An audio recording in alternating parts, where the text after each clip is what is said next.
Our president is a fragile, aging narcissist with the dwindles.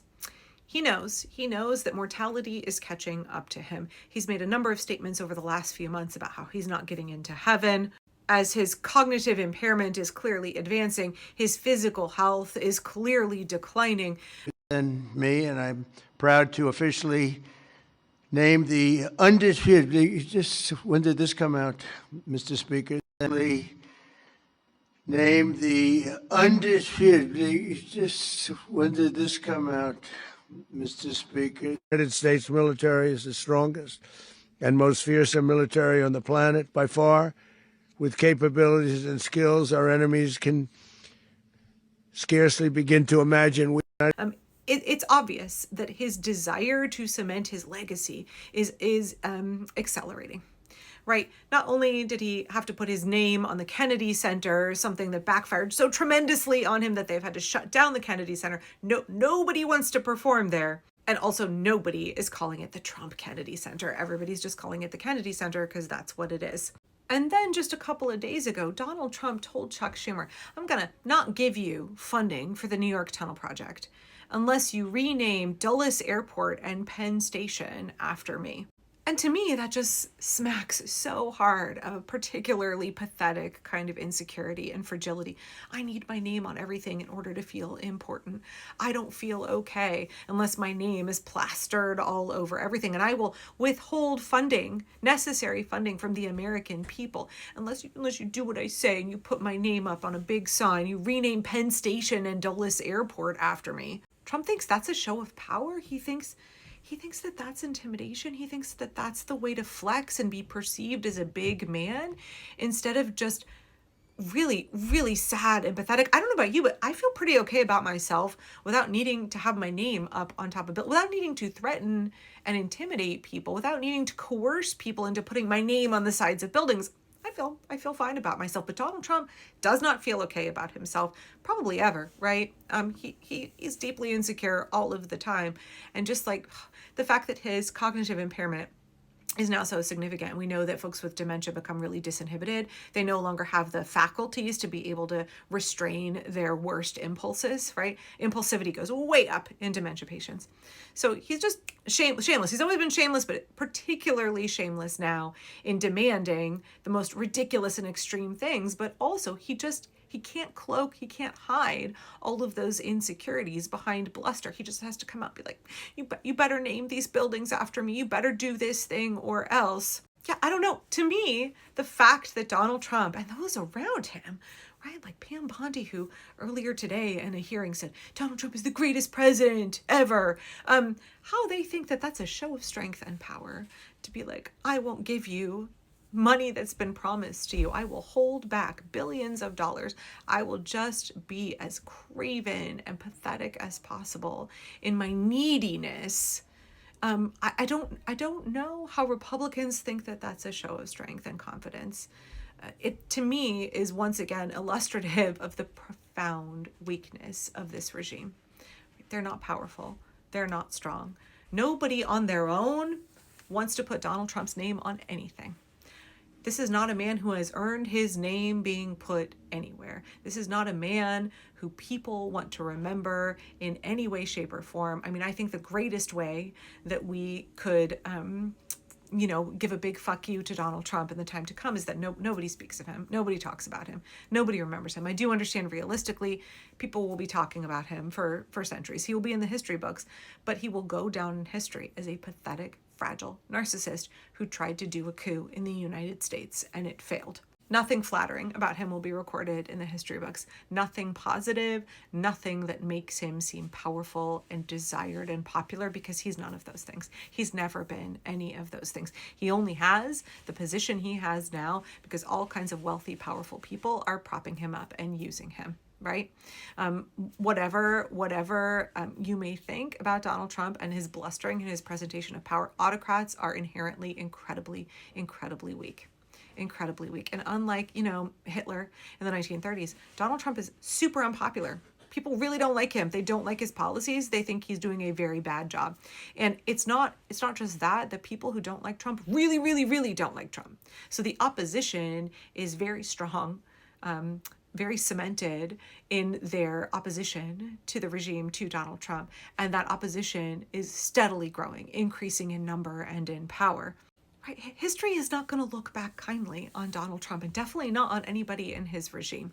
It's not going to go well for any of them. Their legacy is going to be shame and humiliation, disdain. They will be universally loathed. And even, like neo-Nazis today, like Greg Bovino and all these pathetic chuddies who look back on Hitler and they have some kind of whatever, they get a boner for Hitler. Nobody's going to be doing that for Donald Trump, right? He doesn't conjure up the same kind of awe and respect. It's not going to happen for him. I think it will be universal disdain and derision, and nobody is going to try and want to replicate or emulate anything that Donald Trump has done. No, nobody's going to want to be a neo-MAGA in the future. No one's going to be a neo-Trumper. No. Right, when Jamel Bowie says it's cargo cult fascism, when I say that we have the cringiest would-be dictator, the most humiliating, embarrassing, like, thank God, that's a good thing for us, right? It's a good thing for us that we have a weak, poor facsimile of Vladimir Putin in this country. And the only reason Donald Trump is in that position is because he's likely funded by and backed by and being manipulated by real dictators with real power. That gives us a significant strategic advantage, a significant amount of power for us. But thinking about Donald Trump's legacy and what he wants it to be versus what it is inevitably going to be. I don't know about you, but talking about this just makes me feel better. Having this conversation just makes me feel better immediately. I was watching a video earlier today where Hawk was talking about members of his government, in particular Pam Bondi, and how so many folks who work for his government are also people who are obsessed with themselves, right? How many sociopaths work for the Trump regime, right? How many narcissists are in the Trump regime? But they are people who are obsessed with their own power and their own influence, and they will also have a legacy. Their names, Kristi Noem, will be recorded in the history books. Pam Bondi, Stephen Miller will be recorded in the history books, and it will not be favorably. And so when Hawk was talking about how Pam Bondi, right, she's been a litigator and attorney for decades, and now she's the Attorney General of the United States. She will not be remembered for any of that. Her entire legacy will be that she protected pedophiles. Her entire legacy will be that she denied Jeffrey Epstein's victims justice, and she willingly engaged in a massive cover-up to protect pedophiles. That's how everybody is going to remember her. She's thrown away her entire life in the service of protecting Donald Trump and other pedophiles. We're going to move back to you. I bet we are. Yes, of course, because you're here to testify. That's what the whole point of this endeavor is. So of course we're moving back to you. It is all about you. As we've heard, she took the fifth in response to every single question in that committee hearing. And her lawyer dangled the offer of clemency. Should Donald Trump pardon or commute her sentence? Should she be released from prison, yes or no? You said you hope she dies there, so I'm hoping the answer is no. I already answered that question. Good. I'm very glad. I really like this bipartisan agreement about when what it should agrees happen with with you. her. Apologize to President Trump? Have you apologized to President Trump? All of you. I find it interesting that she keeps going after President Trump, the greatest president in American history. You sit here and you attack the president, and I am not going to have it. He is the most transparent president in the nation's history. Donald Trump, the Dow right now is over. The Dow is over 50,000. Have you apologized to President Trump? And I'm watching Pam Bondi testify today. She's 60 years old. She's been an attorney for many, many years. She served as 2 terms of the Florida State Attorney General, and now she has risen to Attorney General for the United States of America. And in thinking about her, and in thinking about Kash Patel, and in thinking about the director of the FBI and the Deputy Attorney General for the United States, Todd Blanche, for the rest of their lives, they are going to be remembered for what they are doing right now. And they are defending and protecting pedophiles. And listening to Hawk talking about Pam Bondi in that way, it's going to be true for everybody in the regime. They will be written down, and there will be the word shame next to their name. They will be forever remembered as the worst kind of people, the worst example, how not to be a human, right? And instead of being perceived as great, instead of being like lauded in the history books, they'll get the exact opposite of what they wanted because they've done despicable things. They are doing despicable things right now. There's no coming back from that. Maybe some of these folks in the past did something good. I don't think Donald Trump has ever done anything good in his life. I don't think he's done a decent thing ever in his entire life because malignant narcissists are, yeah. And in particular, a couple of days ago, there was a moment at the prayer breakfast where Trump was speaking. What guy, if I ever get this thing, I got to get it. It wasn't easy, you know. They rigged the second election. I had to win it. I needed it for my own ego. I would have had a bad ego for the rest of my life. Now I really have a big ego, though. Beating these lunatics was incredible, right? What a great feeling. Winning every swing state, winning the popular vote. The first time, you know, they said I didn't win the popular vote. I did. But they said, so they'd always say, they would always thought they'd introduce me.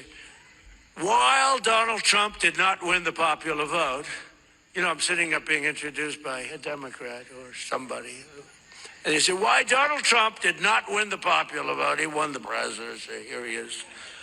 I said, that was terrible. I said, and we won the popular vote by a lot. We didn't want to play any games. This has been a much different. We had a great first term.